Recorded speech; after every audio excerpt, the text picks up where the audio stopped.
Aloha! Welcome back to the Anxiety Coaches Podcast. I'm your host and coach, Gina Ryan, and I'm so happy to be with you again today as we consider the many ways to bring your mind and body back to its natural peace and calm. In today's episode, I'm talking about when happiness triggers anxiety. Now, I know some of you are very familiar with this because I read your email and I work with you, and this is actually quite common. Now, for many people, when this first happens to you, you cannot believe that this is normal or that this even would happen to another person. So I want to read you a listener's question, and we're going to go from there on understanding and overcoming paradoxical panic.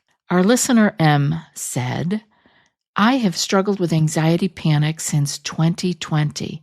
Through therapy, self-help books, and your show, I have made massive improvements and even had a 2-year stint with no daily anxiety panic. However, I find that oftentimes, I get anxiety panic when I am just starting to feel relaxed, excited, happy. For example, I had a panic attack, happy, and on vacation in Disney World, while having my birthday dinner with a friend, while on a fun weekend trip with my friends, and even once after happily filling out my gratitude journal. Soon, I am supposed to go on a much-needed 2-week vacation after taking the bar exam, but I am worried my anxiety panic will take over the trip. Why is it that anxiety tends to hold just when things are getting good? Thanks so much, M. Great question, M, because you are reading the minds of many people out there.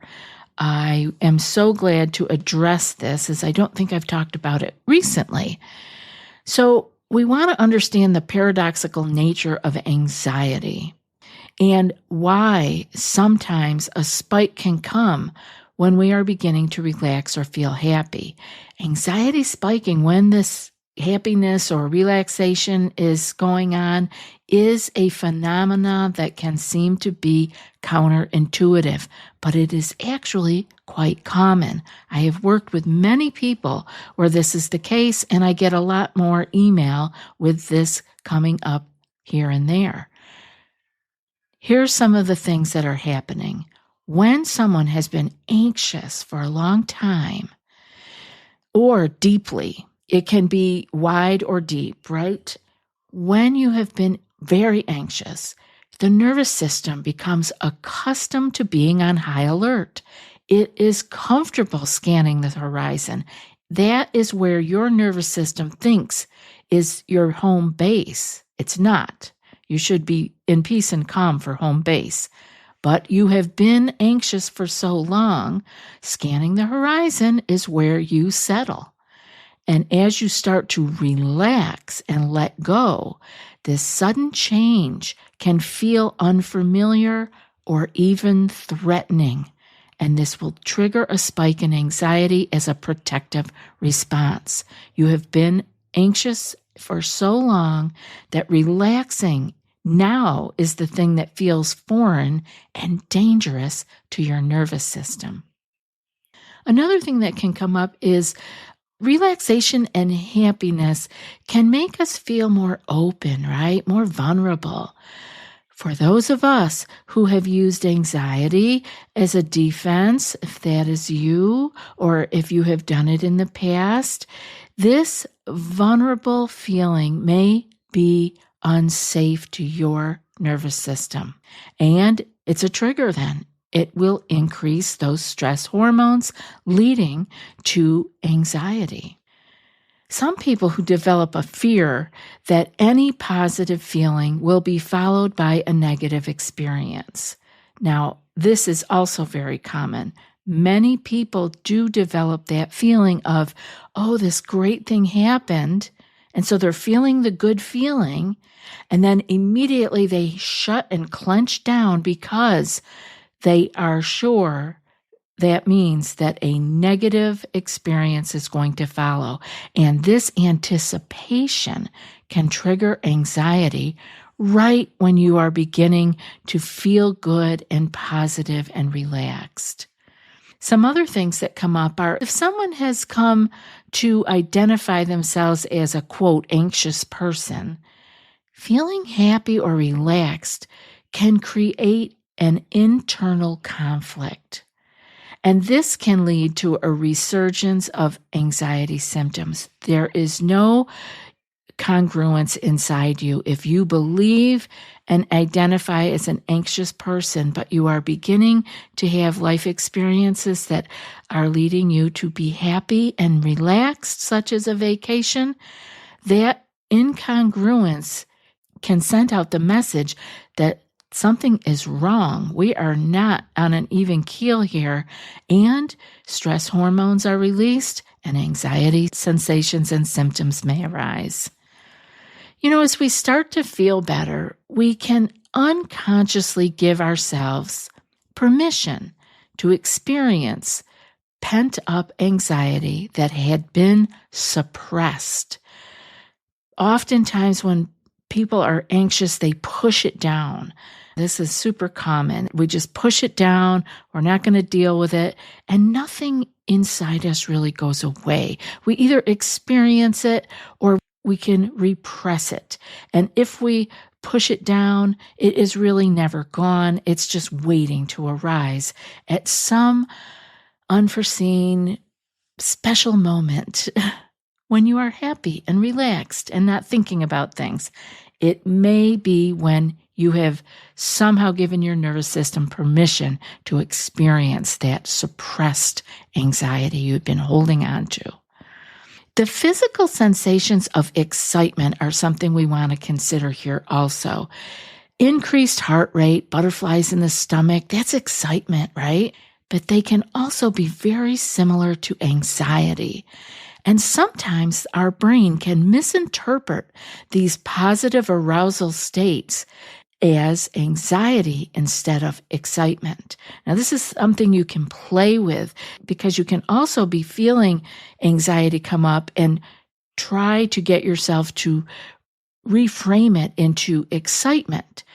And so you also want to be on the lookout for when you are excited about something and you have the increased heart rate and the butterflies in the stomach.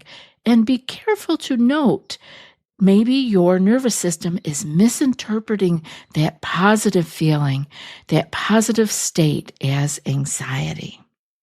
Relaxation involves letting go, right? And this can feel like a loss of control for people who use hypervigilance as a coping mechanism. We can keep ourselves on keel often. Those control freaks in us can stay on control with hypervigilance. And then when we relax, that loss of control feeling can begin to feel like something is wrong and the anxiety can come up again for us. And sometimes people feel they don't deserve to be happy or they don't deserve to relax and have a break. And this can lead to anxiety when they start to experience these positive states and they feel that they are themselves unworthy to experience them. So I hope that gives you some ideas of how you can recognize why this spike in anxiety might have come up and that it really is a normal part of the healing process. It doesn't negate how far you have come at all. You are not back at square one. This is part of the healing process. So I want you to keep the awareness and continue your practices and keep coping because you can learn to move through these spikes when you are more understanding of what is going on. Remember, it's common and it doesn't mean that you are regressing. Some other things that come along about stress and anxiety being triggered when you're happy would be having hypervigilance around letting go. We have this constant vigilance in us against anxiety sometimes, especially if you been in it for a while and you didn't understand what was happening to you early on. I mean, everybody talks about it so much now. It's less likely to happen that you didn't know what was going on, but you just become hyper vigilant, right? And you do not relax. The mind is always on guard. And this can be a problem. This can be something that is keeping us trying to understand what is going on. So the hypervigilance, just pay attention if you go there.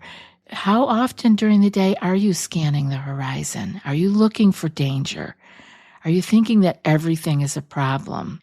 Do you see everything on the negative side? You know, life is like a big coin. We get the heads and the tails, but some people just always see the tails. And that can be hypervigilant then in trying to keep danger away from you. Now, some people also develop a fear of feeling good. They associate it with a potential disappointment. And this can be true for those who have experienced sudden panic or anxiety in a positive situation. Once you have that, if that pops up, you know, you're at, what'd she say, Disney World, and then she's having fun, and then panic arises. This can make you start to associate feeling good, having fun, with the potential disappointment of anxiety arising again. So we want to be sure that we are being aware of our mind trying to link those two together. Because again, remember, it's just part of the healing process. And I find that many people that I've worked with, they're unfamiliar with relaxation. So people who have been anxious for a long time, relaxation can feel foreign. And again, when you are doing something foreign, something unfamiliar, your nervous system may be needing to adjust to that. Like, oh, this is something new. Even though it's a good thing, your nervous system doesn't know it, but is it dangerous? It's so used to seeing the negative side of every experience. You may need time to readjust to learning to feel calm. Now, here's a big one that comes up a lot, and I want to spend a minute here because anticipatory anxiety is super common, and this is what happens often when you are getting relaxed and happy. I want to talk about how worrying about the potential anxiety on the upcoming vacation, like our question came in from our listener, this can actually increase the likelihood of experiencing the stress and anxiety. So let's look at some effective strategies that can be used against this anticipatory anxiety. Mindfulness always comes up first. Become focused on the present moment. Practice mindfulness techniques to anchor yourself in the present. Use the grounding exercises. I have talked about these in other episodes. I'm not going to get into it here, but I'll just remind you the 5, 4, 3, 2, 1, or using your senses to ground yourself in the present moment. You can't see something in the past, or you can't see something in the future. You are seeing that beautiful blue sky right here, right now. And so mindfulness and grounding is the first step you can do to keep yourself from getting triggered with anticipatory anxiety. Other things you can do is to identify and challenge the catastrophic thinking patterns. Like I said earlier, some people just always see the tail side of the coin. Replace negative anticipatory thoughts with more balanced and realistic ones, not pie in the sky ones, not rainbows and unicorn ones, but neutral or realistic ones. You can do that by asking yourself, what's the evidence for and against this thought? Now, that seems cumbersome, maybe sometimes, but it's a good thing to do in your journal.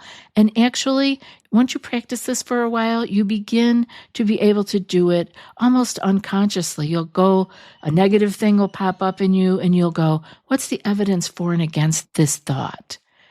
It just can come naturally, so practice it. You can also schedule some worry time. Set aside a specific time each day for worrying. I've talked about this a number of times. When anticipatory thoughts arise outside of this time, postpone them to the designated worry period. This is also me putting it on the back burner in the big soup pot. You're going, I'm going to stir you up later. I don't have time for you right now. A couple others are like visualization and positive imagery. I've talked about that before. Pull that up. You can also use gradual exposure.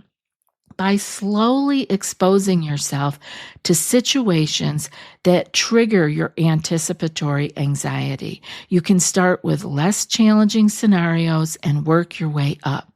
And often I use the idea of flying and just driving to the airport a few times, or just going in the airport and hanging around the ticket counter before you're going to fly. A lot of people have a struggle with the pre-flight. Other people, the trigger is on the plane. But challenge yourself with some easy, less challenging scenarios to work your way up. And of course, relaxation techniques are important here. Your breathing exercises, your longer, slower exhale, using the body scan, remembering to do your meditation as if you were taking a vitamin. You can't take it at the time to relax and change an anxious moment, but you can make the anxious moment less likely to occur if you have been meditating ahead of time. Practice regularly so that you can more easily go into things like muscle relaxation or body scans, and your meditation, remember that as your vitamin. Of course, I'm always in the mood for journaling, so write down your anticipatory thoughts and explore what is the underlying fear or the challenge here, right? You can really go deep with yourself. Another thing you can do if you are worried about what's going to happen on this well-needed vacation, my dear listener, is to practice self-compassion. I want you to treat yourself with kindness, with understanding, and then when the anticipatory thoughts arise, remind yourself that it's normal to feel some anxiety or some stress about future events. That doesn't mean that is what's going to happen. Remind yourself that you can and you will handle whatever comes up. I hope that these strategies have been helpful for you, and by using them consistently, you can better manage that anticipatory thinking that can get you into a rut before you even have gone off on the vacation. Now, there's a lot more that we could talk about here, so I want to stop here and let you digest this. Put some of these things into practice and see if you can begin to experience the happiness in your life, the fun trips, the relaxing times, and understanding that if some stress and anxiety begins to arise in you, just know you've got a little more practicing to do. That's all. You're on your way out. You could call this the long tail of your anxiety. It's one of the last things to go. I hope today's show was helpful for you, and I hope you will begin to put some of these ideas into practice, because that's exactly how we find our way out. And now for today's quote. Peace is the result of retraining your mind to process life as it is rather than as you think it should be. And that's from Wayne Dyer. I'll be back in a few more days with another podcast. Until then, be well and aloha.